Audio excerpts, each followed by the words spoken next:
Hey everybody, welcome to our first video podcast for Grow My Cleaning Company. So if you're listening to the regular iTunes Grow My Cleaning Company podcast, welcome. We're doing this on YouTube as well. So if you want to search Grow My Cleaning Company YouTube channel, you can check out this exact same podcast, but you can see my gorgeous face looking back at you chatting. If you're on the video, welcome. So glad that you're here. If you want to catch us kind of on the road, you can't sit and watch the video, you want to have it on your phone or on the go, you can go to www.growmycleaningcompany.com or check us on iTunes and you can download it to your mobile device or whatever. So that said, welcome. This is our first ever video podcast. So glad you're here. Let's jump right in. So last week, we talked about your website and the importance of the three things that you're doing that's getting people not to come. So we're going to hit a quick review of that, and then we're going to move on to today's topic. So last week, we talked about the three reasons your commercial cleaning company website is not making you money. Reason number one, you don't have a plan. No, actually, that's reason number two. Reason one is you're talking about the wrong thing. Everybody wants to talk about their favorite subject. And you know what your customer's favorite subject is? I know what it is. Your customer's favorite subject is them. But when they come to your website, the last thing that you talk about is them, and the first thing that you talk about is you. So there's a lot of I do this, we do this, we're the best, we're green, we only hire this, we only do that. Your customer couldn't be less interested. What they are interested in is, what can you do for me? How can you change my life? How can you get me a result? How can you make me happy or comfortable or secure or safe or more money or basically achieve my goals? How can you solve a pain for me? So the first thing you want to do with your website is make sure that you're talking about a message that your visitor is interested in.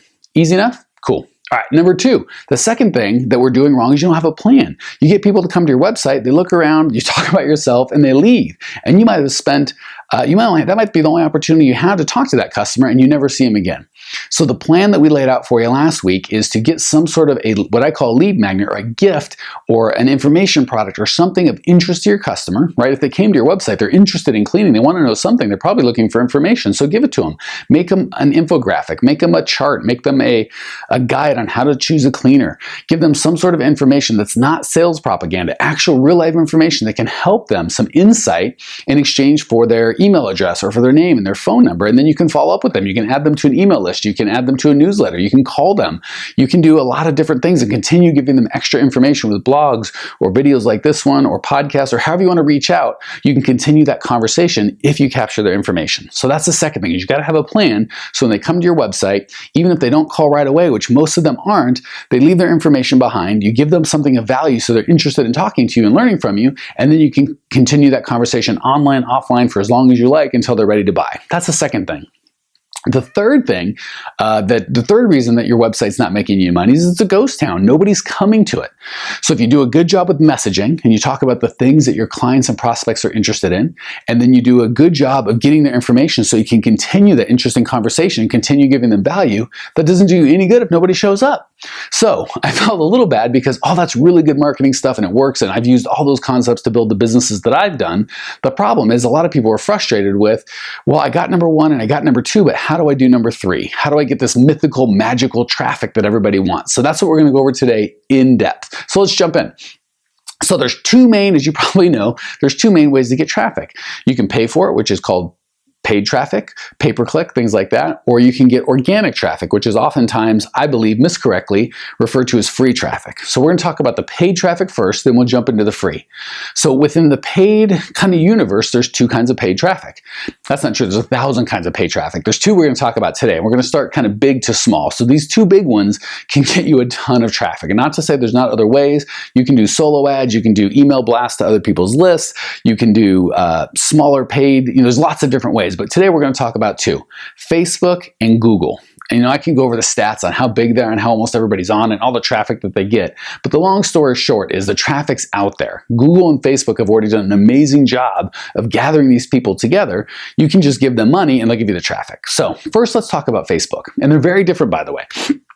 So Facebook is a social media outlet, okay? It's not a news thing. People aren't saying, I need a cleaner, I'm going to go to Facebook to find one. They might. But generally, they're going to go to Facebook to see, what is my family doing? Are there any cute, kitten pictures? Or can I find a good joke? Or, whatever nonsense they're doing on Facebook. So you've got to really handle that a little differently. That's why Facebook traffic is cheaper than pay-per-click traffic, because the quality isn't as good. So that's the one thing you need to keep in mind on Facebook, is people aren't jumping down your throat trying to go, hey, how do I tell me more, right? They're trying to do something else. And you kind of have to introduce yourself, say hello, give them some value. So what we talked about earlier in terms of giving them value, talking about them, making sure the conversation is interesting to them, that applies double for Facebook. So there's a couple ways you can do it. First, you can just do a straight out ad saying, hey, come here for this free bit of information. It could be a video, a podcast, a report, an infographic, any of that stuff. But people kind of generally know you might ask for their email address and they don't particularly like that. So it's a little harder to get conversions that way. You still can, but what I like to do is kind of a two-step process. The first step is you give something flat out free. Here's a free blog on, and you find out what your customers are interested in, your prospects are interested in, and then you write a blog on that. And they get free blog kind of reads, I'm not gonna have to give my email address. The cool thing is with Facebook, they have something called pixeling. So if I'm interested in a blog on how to save money through my cleaning service or grow my business faster, making sure that my facilities are maintained properly, if I go to a blog on that, I'm probably your ideal prospect or customer. So once I go do that, you can put a pixel on me. Since you haven't got my email address, it's just a free blog that you invited me to. You can put a pixel on me and the 100 or 1,000 other people that come to this free blog, and you can follow me around the internet and kind of only show ads to me. So that can be really powerful. You can get somebody pixeled for 50 cents or $1. And if you spend, say, $1,000 getting 1,000 people pixeled, you can take those 1,000 people that have raised their hand and say, I'm interested in that blog, and taking the time to visit Reddit, read it, and you can just show ads to them. So that's a really powerful strategy. The second thing you can do if you want to just go a little more straightforward is say, hey, come here for this thing, this piece of information, or this infographic, or this white paper, or this ebook, or this gift, or a free cleaning, or a coupon, whatever you want to do. Come here and get this gift, and you give me your email information so I can follow up with you and continue the conversation. I'm going to give you this free gift. So those conversions might be a little more expensive, maybe $2 or $3 or $4, but you don't have to go through the other blog thing. So those are kind of the two ways that I would recommend using Facebook.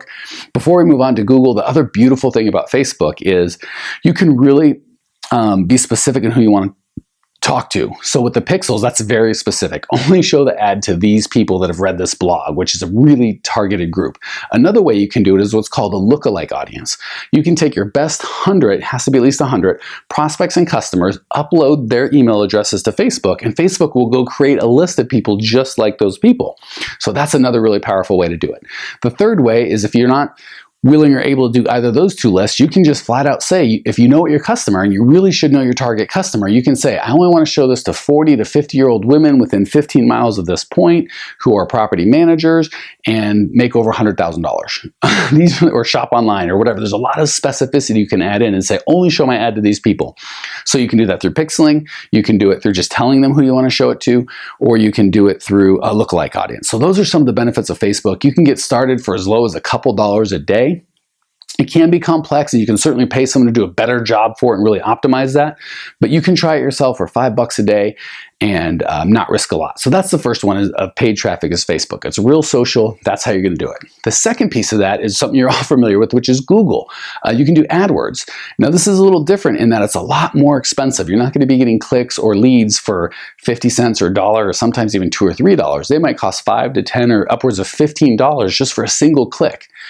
But the difference is these people have searched, cleaning companies in New Jersey. If I'm searching cleaning companies in New Jersey, there's a really good chance I'm looking for a cleaning company in New Jersey, and probably pretty soon. I'm not generally going to search something kind of that boring, no offense, if I'm not looking for a cleaning company. So the traffic is going to be more expensive, but it's going to be better traffic. And again, it's just as simple as you give them, you can do a pay-per-click thing. You can, same as Facebook, you can say, I only want to spend $5 a day or $10 a day. So it doesn't cost a fortune to get going, but you get very targeted leads for money. The trick is you've got to make sure the website that you're sending them to is compelling, especially if you're going to pay $8 a lead. You dang well better make sure that they call in or you get their information so you can follow up with that person. So those are kind of the two paid traffic sources. There's a lot of opportunity in them. If you haven't looked into it, take some time. If you're looking for new leads and you've got a good conversion process where you know how to convert leads well, you can do very well with paid traffic. Okay, the second piece we want to talk about is organic traffic. A lot of times people call it free, but generally it's not, because the nature of SEO, search engine optimization, is it changes all the time. We do this as search engine optimizers, and then Google does that. And it's kind of this cat and mouse game of everybody trying to game everybody else. The problem is it's a constantly changing market. What worked 6 months ago may not work today. What worked 2 years ago definitely doesn't work today. So as a business owner, I don't coach the people, I don't coach my clients or customers to do search engine optimization themselves unless they truly love it and have a bunch of extra time, because it's a constantly evolving art. So I generally encourage them to hire somebody that will do their website for them, make sure they get the free traffic. And again, it's not free because you got to either spend your time, which costs money, or pay somebody, which costs money. So generally on this, I would pay somebody to do it for you. The things I'm going to line out, you can certainly try and do it on yourself. Contact me if you have any questions. But if you pay someone, this is going to help make sure that you get the right guy or gal or agency in there taking care of you. So there's 3 ways that we want to talk about optimization, and most people only do the first and stop. So we're going to start there. The first is your website, on-site optimization. There's a couple things here.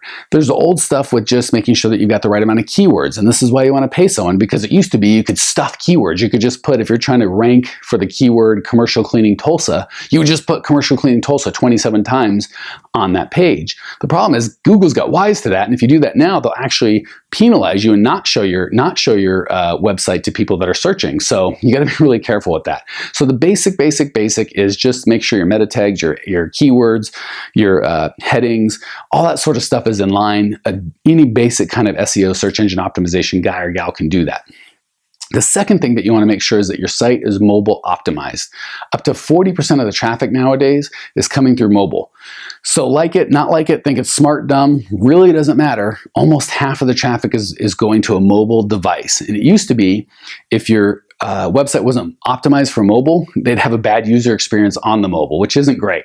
Nowadays, it's worse. Google oftentimes won't even show that search to a mobile device. So you could literally lose up to 40% of your opportunity for traffic if you're not mobile optimized. So your website, whether you're going to do search engine optimization, whether you're going to pay somebody or not, it must be mobile optimized, non-negotiable. If you don't have that done, get it done today if you want to have any sort of web presence at all. The second thing is site loading speed. Sad fact is Americans nowadays have an attention span that is 1 second shorter than that of a goldfish. And it gets worse. When they're online, it drops to 3 seconds. That's it. 3 seconds is their attention span. So if it takes your website 3.68 seconds to load, you've already lost them. So those are 2 really key things that you're going to want to make. So the first foundational level of search engine optimization is your website. It's mobile friendly. It's got all the basic stuff done, and it's loading properly. The second part, which a lot of people don't know about, and this is a tremendous opportunity for commercial cleaners, is local search. Because you have a physical address and you're not competing with commercial cleaners in New Jersey if you're in LA, you're only competing with commercial cleaners in your little area, which is fantastic. The competition is so much lower. Sadly, I look at you guys, that's all I do all day is I help customers, and your sites are terrible, you're not ranking, and there's so much traffic that you're not getting. So the good news is the competition out there is terrible. The bad news is you're probably doing a terrible job of it. So let's get that fixed. The first thing you want to do is claim your address. A lot of small business owners don't know that. And if you're working out of your home, you have to decide whether or not you want your personal address up or not. Or if you want to claim that as your business address. If you have a business address, there's no excuse not to claim that address. So once you claim that address, Google's going to send you a little postcard in the mail that has a PIN number. With that PIN number, you can verify that you're that physical address, that you received mail at that address, which is exactly what you want to do. Once you do that, you'll notice, and feel free to, after this video, go Google anything that you want, and you'll notice at the top of the paid ads, which we talked about, generally below that, and they'll move it, but oftentimes below that are what's called the 3-pack, the 3 local ads, which have the address, the phone number. If you've got more than 5 ratings, they'll have your star rating, which is a very powerful tool. And below that will be the first organic guy who might have spent thousands of dollars to get to rank number 1, and he's still below you because he's not local. So that local thing is an absolute key. First, make sure that you claim your address. That's the first step. And then if you're going to hire a search engine optimization person or company or agency, make sure that they're optimizing for local. The way they do that is through citations, to make sure your schema is proper. There's a bunch of technical stuff that I can get into that I don't want to bore you with. The key is, if you ask them to rank you for local on maps and they look at you blankly or don't have a plan for that, you're in the wrong spot. You got to keep looking. Okay, so that's the first thing is the foundation is your basic website, the general stuff that you know. The second is to make sure that you rank local. And the third, and this is kind of my super ninja tactic that almost nobody's doing nowadays, and it's so easy to do and so powerful, is video. You know as well as I do that the largest search engine in the world is what? It's Google, right? What you probably don't know, or many people don't know, is the second largest search engine, which takes a lot of people by surprise. It's YouTube. The beautiful thing is Google owns YouTube. So what that means is Google puts a lot of value on video content. So a couple things happen.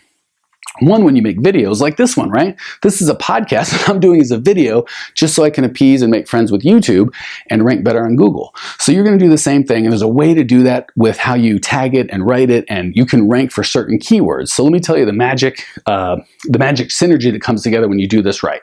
If you put all this stuff together, and keep in mind the traffic's already out there, there's tens of thousands of people searching for cleaning companies, maid services, commercial cleaning, contract cleaning, Molly. You can even rank for your competitor, Molly Maid. You can rank for any of this stuff, and there's tens of thousands of searches every month going through. You just got to step in front of that traffic and direct it to your website. So the way that you're going to do that, and if you do it right, if I search commercial cleaning Sacramento, you're going to come up 4 places. First and foremost, you're going to be on the paid traffic, right on the top of Google. That's how you're guaranteed to be at the top.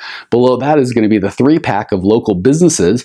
You're going to be right there with your reviews and your phone number. I can call right there. If I find it on the mobile, I can literally hit call now, and it takes me right to you. You don't even have to go to your website. The 3rd place is going to be in the top of the organic rankings. And the 4th place is you're going to have a video in the organic rankings. And the cool thing is if you search stuff, you kind of get a theme, right? If you see the same guy or company showing up 3 or 4 times, that's who you're going to call, because it builds a tremendous amount of authority. So the point of all this is, if you get a good search engine optimization coupled with a pay-per-click traffic, you can double, triple, or quadruple your business. You just have to make sure you do it right. So again, we can't get super deep into the technical stuff, but hopefully this gives you at least enough information to know who you're hiring and what you need to be looking for. And make sure you reach out. You can email me, Mike@growmycleaningcompany.com. Leave a comment on this blog. Go to growmycleaningcompany.com and check in, leave a comment. If you have any questions, email me, and look forward to talking. Thanks for stopping by.